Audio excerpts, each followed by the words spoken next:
back to the channel. Thanks for stopping by. This is day 2 of the all request Christmas week on the channel. Rhyme Asylum, always a big draw here, man. You cats love these guys, and I don't blame you. I'm right there with you, man. These guys are masterful with the pen, undeniable. The things that these guys can do, man. Every single track that I react to these guys, I'm left thinking, God, man, I wish I was the one who wrote that, because it's so dope. The imagery is amazing. So this one's called The Uprising. I don't know if I said that already. I apologize. I had a migraine this morning, getting over it. So hopefully I'm at the top of my game, man, because these cats, triple layers, and you know what it's like. So let's jump right in, see what it's all about.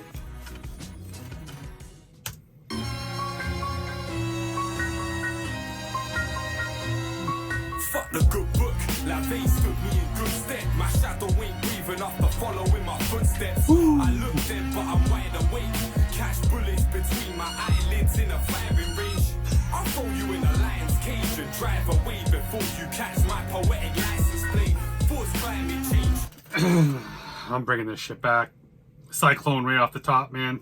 That shadow bar was hard, and nice wordplay with that poetic license plate.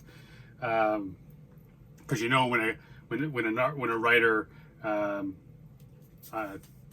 of plays with the words, perhaps doesn't follow all the rules, perhaps changes the story, they're taking poetic license. So that's nice little wordplay, Mary. I like that. That shadow bar was hard, man. Holy Christ! Oh, and that I'm loving the beginning. This is it feels kind of, it almost feels cheery for Rhyme Asylum, if you know what I'm saying. Usually they got this horror movie type of soundtrack, real eerie darkness to the production, and this is not like that. Kind of caught me off guard, to be honest.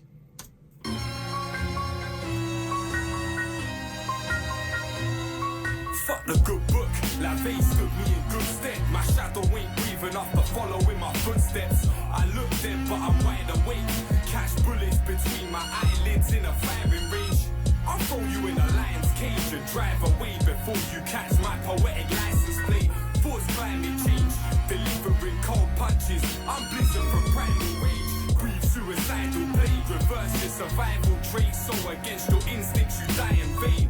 Walk on by like Isaac Hayes, I'm insane. Convince a stewardess I can fly the plane. Directly autopilot to skyscrapers. Tallest giants, dwarf Goliaths. Oh my Jesus, I don't know when this song came out. Obviously after 9/11. That is it too soon? Is it too soon for that? Jesus Christ. Oh my God. Walk on by like Isaac Hayes, I'm insane. Convince a stewardess I can fly the plane. Directly autopilot to skyscrapers. Tallest giants, dwarf Goliaths, high status. Pickaxes over lightsabers and resort to violence in awkward silences as icebreakers. We rising right to the top. Man, the wordplay there is so nice. He's basically saying he would choose a pickaxe over a lightsaber, which is some like Dark Ages. I mean, who wouldn't want a lightsaber, right? And he's picking this, like,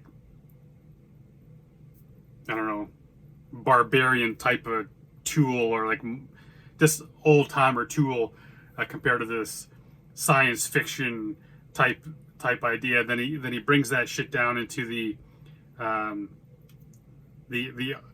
awkward pauses and the icebreaker type of, you know, because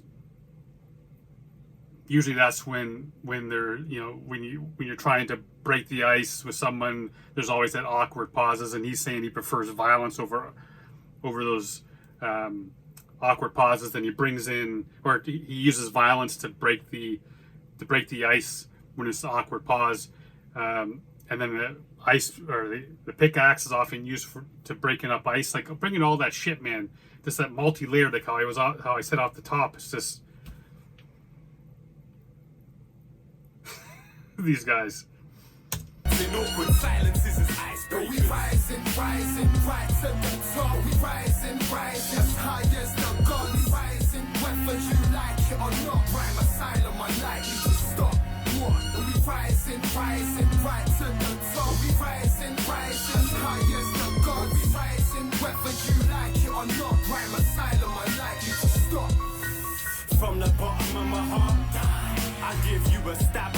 conscience from my sharp mind. Lights be shadow boxes, the worms that Possessed, man. Godlike with a pen, and there's only a few casts that I use that term for. Possessed is one of them. A stab of conscience, a sharp mind. Conscience lives in the mind. And usually when you have a sharp mind is when someone uses that term to explain someone's intellect, someone's intelligence, someone's ability. And then what do you use to stab people? Sharp shit. So then you got the sharp mind and stab of conscience. Conscience lives in the mind. Like all that shit, man. God damn. we rising right to the top. We rising high as the gods. We rising whether you like it or not. Rhyme Asylum, I like you to stop. From the bottom of my heart, I give you a stab of conscience from my sharp mind. Light speed shadow boxes, the worms that consume our thoughts turn into anacondas. Eternally reigning king, crossbreed, demonic form with horns evolving angel wings. Don't provoke my awakening. Gave my girl a cursed videotape as an engagement ring. Son of a succubus, relish hunger pains, not sustenance. I'm a glutton for punishment. Oh man, like, every bar, man. That he basically, this last thing he says here is basically, he'd rather to starve to death than actually consume something. But at the same time, he's a glutton for punishment. Forcing someone to starve to death is like one of the most horrible punishments you can do, because those motherfuckers can live for days and days, dozens of days before they starve to death. But at the same time, when you shove a whole bunch of shit in your face and you eat a bunch of food, you're a glutton. So that wordplay, man, again, and glutton for punishment is another one of those well-known terms, but he's used it in a way that's so poetic and beautiful, the way he strings shit together. And Son of a Succubus reminds me a little bit of like the whole idea of Freddy Krueger, his origin story, where the nun was raped by all these maniacs and shit, raping, I think it was a nun, if I got that correctly, but and then that created all these rapists and mentally ill people in this asylum, raped and the nun, and then it created Freddy Krueger. I apologize if I got that wrong. It's been a long time since I've seen that movie. But a succubus is like this demon that seduces men, often men who want to get their own. They have something they want, and the succubus, tricks them into having sex with them and all that kind of stuff. So you think of being a son of a succubus is like you have all these men sleeping with this demon. So it's kind of like he's a demon child, but he's also has all these, what I'm trying to say. And I want to bring this back because that's when I was going to stop it. He came with that bar, man, and I want to hear it again. So. Worms that consume our thoughts turn into anacondas. Eternally reigning king, crossbreed, demonic form with horns evolving angel wings. Don't provoke my awakening. Gave my girl a cursed videotape as an engagement ring. Yes, that's the one. Another one, man. Friggin' that's so awesome. You guys know The Ring, man. And that's the videotape. You put that shit in, you watch it, and the ring comes on. You're dead, man. The girl's coming out of the TV. She's gonna kill your ass. And that's so cool, man. He brings that shit. He gave his girlfriend a cursed videotape for an engagement ring. Friggin' wordplay, so tight. And that thing too is he's comparing himself to an eternal king, I think he said, but he's got like the horns of a demon, and like at the same time he's growing these angel wings, man. Which gives me a great idea, because my current novel is set in this idea where angels and demons and werewolves and vampires and wizards, and they all live on Earth, just kind of hiding in plain sight. And I haven't got to the point where I'm introduced my antagonist quite yet. Yeah. And so that'd be that kind of a half demon, half angel would be a pretty cool enemy for the. Anyway, let's keep going. Son of a succubus, relish hunger pains, not sustenance. I'm a glutton for punishment. Unexplained, the way I suffocate to death and seconds later resuscitate. Hate to love and I love to hate. My biological clock counts down to judgment day. The man that wouldn't die, I took a look inside the book of life but couldn't find my fucking name. Rising, right to the top. Layers upon layers, man. This whole thing, god damn. He's talking about his biological clock counting down to Judgment Day, but he's not going to die, and they bring it all back together. That his name isn't in the book of life, like all that, man. They just stack the shit, man. It's just so many layers upon layers upon layers of brilliance. Easily slips through those cracks. Down to Judgment Day, the man that wouldn't die. I took a look inside the book of life but couldn't find my fucking name. We rising, right to the top. We rising, as high as the God. We rising, whether you like it or not. Rhyme Asylum, unlikely to stop. What? We rising, right to the top. We rising, as high as the God. We rising, whether you like it or not. Rhyme Asylum, unlikely to stop. What? I'm a god. I didn't just survive a wreck. I wasn't just blown up yesterday. I have been stabbed, shot, poisoned, frozen, hung, electrocuted, and burned. And every morning I wake up without a scratch on me, not a dent in the fender. Gotta admit, man, Groundhog Day is just one of those movies. My probably top 3 favorite Bill Murray movies, man. That dude, that's such a great movie. I am Immortal.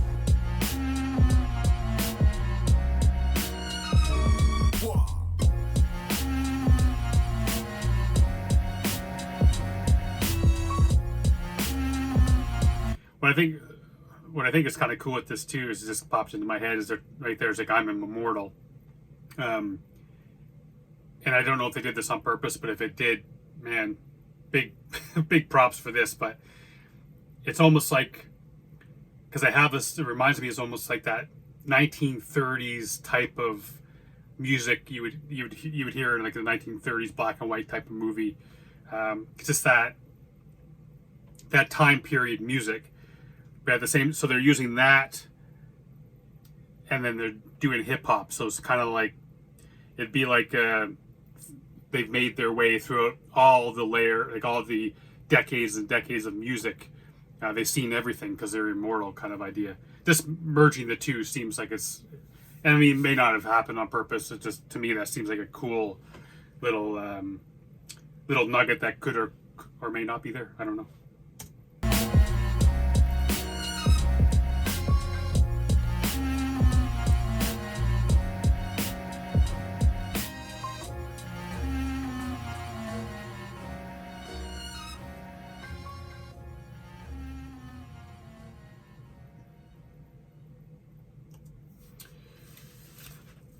I mean, a little bit different than what I'm used to from Rhyme Asylum, but doesn't necessarily mean it's bad by any means. It has some really dope bars in there, man. It really showcases their ability to play with words, poetic license, so to speak. I mean, so many cool bars stand out to me, man. And some of them I didn't even talk about, like catching the bullets with his eyelids and shit like that. Like, that's top notch, man. What a cool track. I did enjoy it a lot. I do enjoy a lot more of the other stuff that I've done. Again, it's like comparing 1A to 1B. Like, they're neck and neck. This track is dope. Lots to like about it. Going to listen to it a couple more times to make sure I caught everything. I know I didn't catch everything, so I need to listen to it a bunch of times. Even then, you're going to miss stuff, but because there's so many layers and so well written. But yeah, man, let's keep this going. I have a little bit of time, I think. I do. So let's jump on another video, and until next time, stay safe. Happy holidays. Merry Christmas. good to each other.